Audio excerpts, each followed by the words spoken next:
นสิตกแท้นี่ฮ้อนแท้นี่สบายดี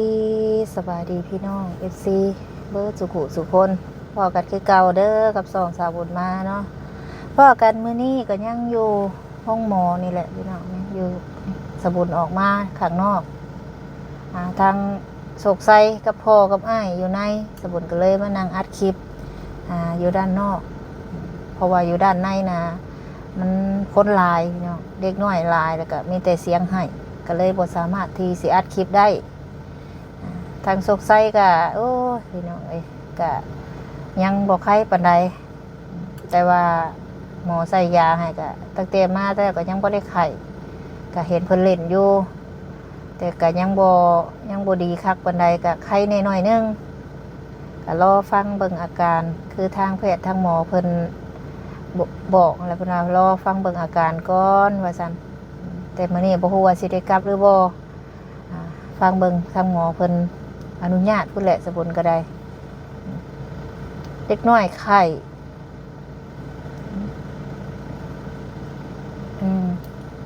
เพราะว่าเมื่อวานนี่ทางหมอเพิ่นว่าคันบ้านอยู่ใกล้ก็ให้เมื่อได้มื้ออื่นจักมาใส่ยาอีกเพิ่นน่ะหมอเพิ่นบอกเพราะว่าบ่มีเตียงนอนเด้พี่น้องคนหลายคนไข้หลาย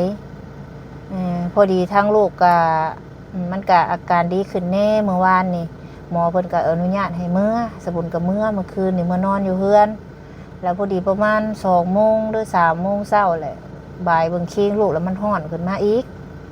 หมอเพิ่นก็ให้มามื้อเช้าเพราะว่าเข็มนี่เพิ่นยังปะคาไว้ในแขนอยู่พอดีมื้อเช้าสบุญก็เลยเอามาเลยมื้อเช้านี่เพิ่นก็ใส่ยาให้ก็เลยว่ามื้อนี้ฟังเบิ่งอาการก่อนคนไข้หลายพี่น้องเอ้ยไข้หวัดสายพันธุ์ใหม่เพิ่นบอกมันก็อยากเศร้ายากแน่มันก็อยากคือกับโควิดนั่นแหละเพิ่นว่า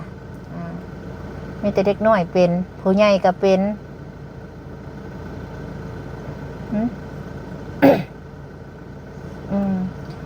ทุกคนก็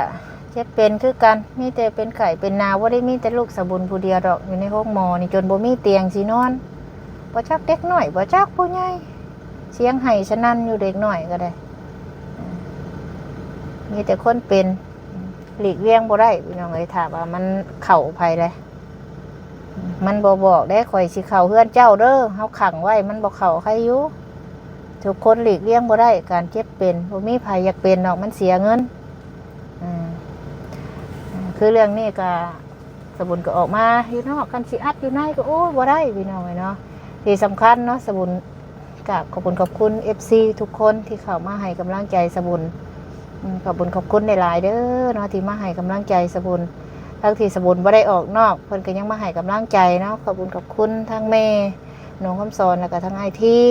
ที่มาให้กำลังใจแล้วก็ทั้งน้อยเพิ่นก็ให้กำลังใจแล้วก็FC ทุกคนเนาะสบุญขอบขอบใจหลายๆที่เข้ามาเบิ่งคลิปให้แล้วก็มาให้กำลังใจเบิ่งคลิปให้สบุญกับบ่ขามโฆษณาอีกเนาะขอบคุณหลายๆเด้อที่เข้ามาทางขอบใจทุกๆคนที่คอมเมนต์เข้ามาสำหรับคอมเมนต์ที่ดีๆสบุญก็ขอบใจหลายๆก็มีทั้งดีทั้งบ่ดีนั่นแหละพี่น้องเอ้ยที่ลืมบ่ได้กันเนาะคือทางITนำเพิ่นก็ได้ฝากเงินมาให้สบุญไว้จ่ายค่ายานี่มื้อวานนี่ผัดเป็นเงินทางเมนูคำสอนคือมื้อนี้ทางอ้ายเพิ่นก็ฝากมาให้3,000ไว้จ่ายค่ายามื้อนี้แต่บ่ฮู้ว่าสิเบิดเท่าใดมื้อวานนี้เบิดล้าน4พอดีได้ทางเมนูเพิ่นยื่นมือเข้ามาซอยตอนนั้นเพิ่นก็บ่ได้คิดว่าสิมาซอยค่ายาดอกเมนูก็ได้แล้วว่าให้ไว้ใส่ใจเติมน้ำมันนั่นแหละแล้วว่าให้ไว้ติดธงติดไทยแล้วว่าก็บ่ได้ติดซ้ำมาให้หมอเพิ่นเบิดเมื่อวานนี้ก็ดีใจเนาะที่แม่เพิ่นก็ยังบ่ลืมสบุญแล้วก็สบุญก็ขอบใจหลายๆที่ทางเมนูเพิ่นก็ยังบ่ลืมเพิ่นก็เคยช่วยเหลือมาโดยตลอดทางเมนูก็บ่ได้ปะบ่ได้ถิ่มทั้งครอบครัวของลูกเนาะขอบคุณหลายๆเด้อแม่เด้อที่ยังมาช่วยอยู่แล้วก็ทั้งITนำแล้วก็ทั้งน้อยนำสบุญก็บ่ได้ลืมทุกๆคนนั่นแหละที่เคยช่วยสบุญมาถ้าว่าบ่มีทางผู้ใหญ่ รือว่าทั้งแม่ทั้งเอื้อยทั้งอ้ายสบุญกะบ่มาฮอดจุดนี้เนาะถ้าลำพังตัวสบุญผู้เดียวนี่ก็ไปบ่รอดพี่น้องเอ้ยสบุญกะมีทางเพิ่นให้เวียกมอบงานให้แหละที่ผ่านมาสบุญจังมาฮอดจุดนี้ได้ขอบคุณขอบคุณในไลน์ที่คอยให้กำลังใจสบุญFC ทุกคนที่ลืมบ่ได้ถ้าบ่มี FC เข้ามาเบิ่งมาชมสบุญกะไปบ่รอดคือกันพี่น้องเอ้ยเนาะขอบคุณขอบคุณเด้อเนาะที่ผู้เพิ่นสามารถคอมเมนต์ดีๆ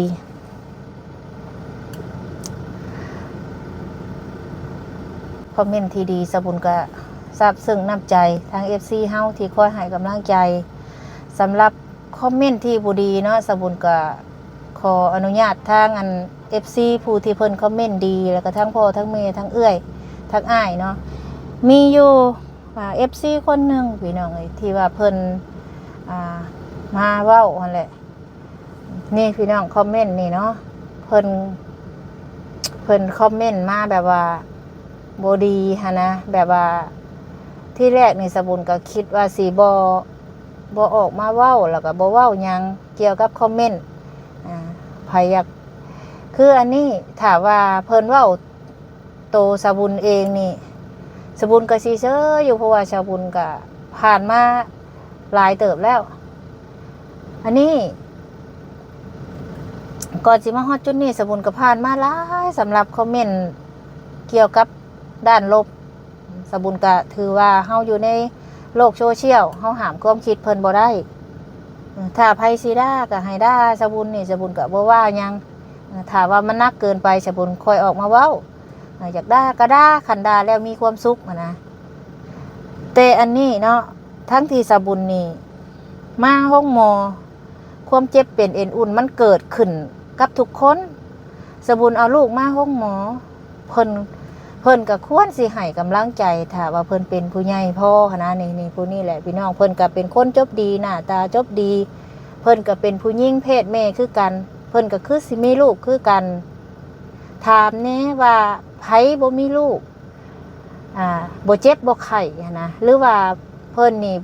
บ่มีลูกบ่มีลูกมันก็ควรสิคิดได้แน่คนเฮาถ้าเป็นผู้ใหญ่หั่นนะอันนี้เพิ่นว่าเนาะนี่แหละนี่คอมเมนต์นี่สบุญสิอ่านให้ฟังหลายเทื่อแล้วคอมเมนต์นี่นะสบุญหักบ่อยากเว้าดอกเพิ่นว่ายังไงหรือว่าจังใดล่ะภาษาบ้านเฮาเนาะจังใดก็ขอให้น้องหายดีนะคะเพิ่นเว้าดีคำนี้สาวบุญมาเคยคิดบ่คะว่าเวรกรรมที่แม่ทำมันจะตกลงมาอยู่ที่ลูกพอนะคะอย่าสร้างเวรกรรมอีกอันนี้เพิ่นเห็นมาเนาะเดี๋ยวสบุญสิเอาขึ้นหน้าจอให้ทุกคนได้เบิ่งสบุญก็บ่ฮู้ดอกว่าสบุญไปเฮ็ดเวรกรรมอีหยังไว้ให้กับเพิ่นนะสบุญไปเฮ็ดเวรกรรมให้ไว้กับไผที่สบุญจำได้มีแต่สบุญเอาไปให้เขา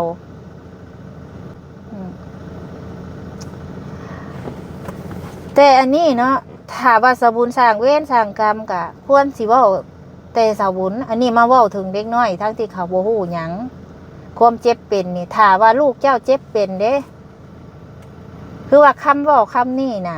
สบุญก็เชื่อได้ว่าคันเพิ่นคิดว่าเป็นเวรกรรมนะเพิ่นมาเว้าให้สบุญแบบนี้ก็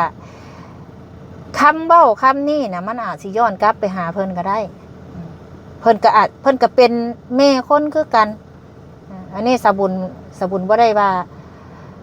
บ่ได้ด่าเนาะสบุญมาตอบคอมเมนต์เพิ่นเพราะว่าเพิ่นเว้าเกี่ยวว่าทั้งลูกสบุญเป็นเจ็บเป็นไข้นี่เป็นเวรกรรมที่สบุญได้ทำมาแล้วมันมาตกที่ลูก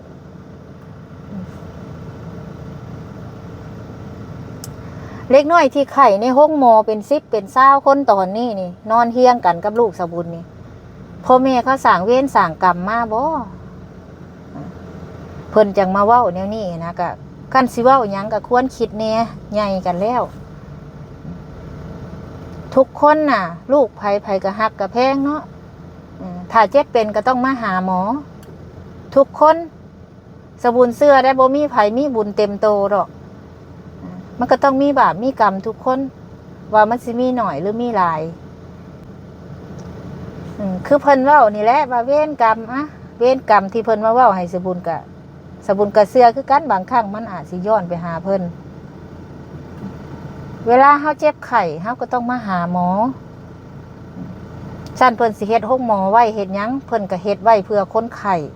บ่แม่นมีแต่สบุญเด้คันว่าเพิ่นอนุญาตให้ถ่ายสบุญอยากปิ้นให้เบิ่งเบิดในหั่นน่ะอันนี้มันบ่สามารถเฮ็ดได้เฮาได้ถ่ายใส่แต่ลูกเฮามาเว้าบ่แล้วมาเว้าว่าเวรกรรมแนวนี้ก็มันบ่งามหั่นนะมันความเว้าแบบนี้นะเฮาเป็นผู้ใหญ่แล้วคันสิด่าก็ให้ด่าแต่แม่ซะคันว่าสบุญเฮ็ดผิดอีหยังก็ได้อย่าไปเว้าเด็กน้อยมันเถาะว่ามันไปตกที่ลูกสบุญก็บ่อยากขี้เชื่อได้ว่าเพิ่นเว้าไปสิเนาะเพิ่นก็เป็นคนหน้าจบตางามเด้พี่น้องเอ้ยเพิ่นก็เป็นเพศแม่คือกันก็บ่ฮู้ดอกว่าเพิ่นมีลูกจักคนหากทุกคนก็ต้องรักลูกคันเป็นแม่นี่เฮามีลูกเฮาก็ต้องรักลูกคือบ่มีไผสิบ่รักลูกตัวเองน้ำลูกเป็นเฮาก็ต้องพาลูกมาหาหมอเฮาเฮ็ดหยังบ่ได้เด้เฮาเอายาให้กินก็กินมันบ่ถึกเฮาบ่ได้กวดสบุญนำบ่อยากให้เว้าแนวนี้ถ้าเครียดสร้างหยังสบุญก็ให้มาว่าให้สบุญนี่ปีใหม่ฟ้าใหม่เนาะมีแต่ปีใหม่ออกมาสบุญอยากให้มีแต่สิ่งดีๆซาเข้ามาน่ะอย่ามาเว้ากันเถอะคนเฮาน่ะไผก็หากินเพื่อปากเพื่อท้องของครอบไผครัวมันสบุญบ่ได้ว่าไปก่อเวรก่อกรรมให้ไผที่สบุญจำได้ที่ผู้ใหญ่ให้เฮ็ดเวียกสบุญก็ไปสร้างให้เขาเลยสบุญบ่ได้ก่ออีหยัง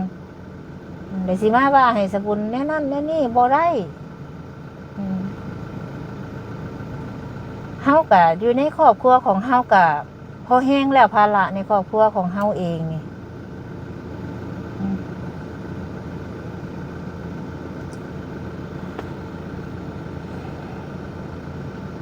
คันคิดว่าเว้าให้สบุญแล้วนี่เนาะถ้าว่าตัวเองดีพอน่ะบ่ควรสิเว้าแนวนี้คนเฮาใหญ่แล้ว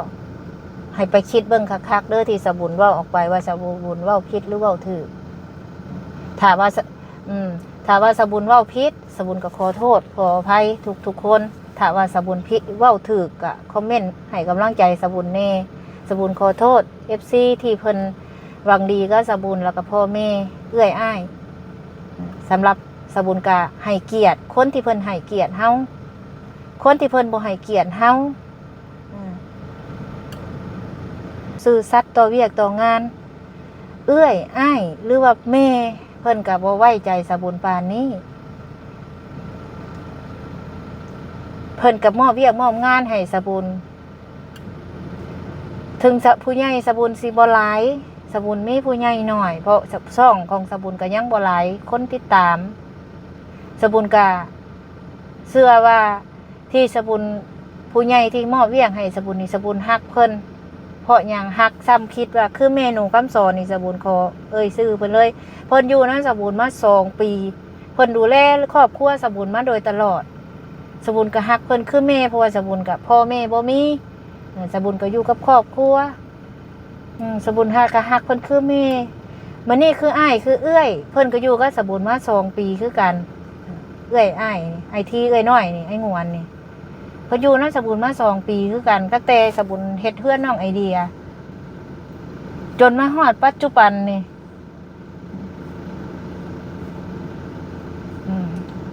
สบุญก็เข้าใจคือกันแบบนี้สบุญก็คือเอื้อยคืออ้ายนี่สบุญก็นับถือแบบเอื้อยแบบอ้ายเพราะว่าเพิ่นสิบอกเฮาแนวใดเฮาเฮ็ดบ่ถูกเพิ่นก็บอกเฮาสบุญก็เก็บไปใช้คืออ้ายแนวใดเฮาเฮ็ดบ่ถูกเพิ่นก็เตือนเฮาเพิ่นก็คิดเฮาคือน้องเฮาก็นับถือคืออ้ายคือเอื้อยน้อยเพิ่นก็สิบอกสิสอนเฮาตลอดคือผู้ใหญ่ทุกๆคนที่เพิ่นบ่ได้มาคุยกับเฮาบ่ได้มาแบบนั่นกับเฮาตลอดนี่เพิ่นก็มอบเวียกให้ผู้ใหญ่ผู้เพิ่นเข้ามาใหม่ก็มีคือช่วงนี้เพิ่นมอบเวียกให้สบุญไปเอาไฟเข้าให้น้องอาเบยก็มี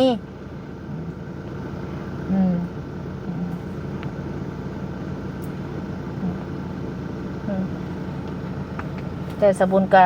บ่ได้ว่าหยังดอกที่ผู้รักผู้ใหญ่เพิ่นมอบเวียงให้สมุนผ่านมาก็หลายคนอยู่สมุนก็จำได้อยู่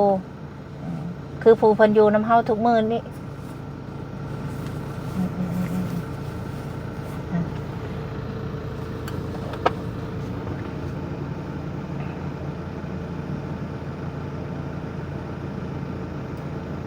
จังใดกะสบุญก็เว้าซำนี้แหละพี่น้องเอ้ยถ้าว่าสบุญผู้ใหญ่เพิ่นมามันก็หลายคนเนาะถ้าให้สบุญก็ได้ผู้ออกชื่อแน่บ่ออกชื่อแน่ที่ผ่านมาเพิ่นก็มอบเวียงให้สบุญก็มีหลายคือแม่ครูมาลาแม่บุญทวีหลายๆท่านที่บ่ออกชื่อเสียงเรียงนามเนาะสบุญขอโทษขออภัยเด้อถ้าบ่ได้ชื่อคือไอแสนเพิ่นก็เคยมอบเวียงให้สบุญทางไอแสนก็ได้สบุญก็บ่ได้ลืมเพิ่นก็มอบเวียงให้สบุญ